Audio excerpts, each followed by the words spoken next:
Merci de nous rejoindre sur notre chaîne numérique dans le cadre de vous informer de ce qui prévaut à l'est de la République démocratique du Congo. De partout, vous nous suivez à travers plusieurs régions du monde. Ne passez pas sans vous abonner sur cette chaîne et partager les informations aux autres. Aimez, commentez dans le cadre toujours de pouvoir trouver nos différentes nouvelles productions à tout prix et que nous postons de nouvelles informations en cette date 25 août 2024. Parlons de la prise du contrôle de la cité de Kikuvo, située en groupement Batangi. Nous sommes en territoire de Lubero, en province du Nord-Kivu. C'est à l'issue des affrontements et à opposer les terroristes du M23 RDF et UPDF aux résistants Wazalindo engagés pour la défense de la patrie. Selon nos sources dans cette région, les affrontements ont eu lieu la matinée de ce dimanche 25 août 2024 où les positions des volontaires pour la défense de la patrie VDP ont été attaquées par les terroristes.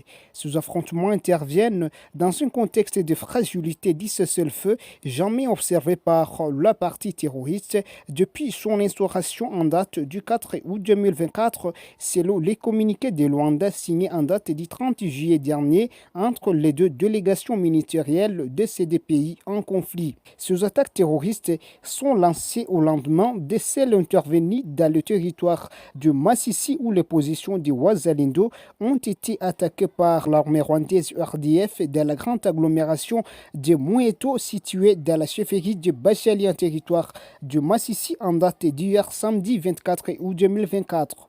Selon les informations en notre possession, peu après les affrontements dans cette partie du territoire de Massissi, d'autres attaques ont été signalées à Kabizo, situé dans le groupement Tongo en chefferie de Bwito. Nous sommes en territoire de Rutshuru, dans la province du Nord-Kivu. Signalons toujours qu'il s'agit des attaques lancées par la partie terroriste dans un contexte de fragilité du cessez-le-feu.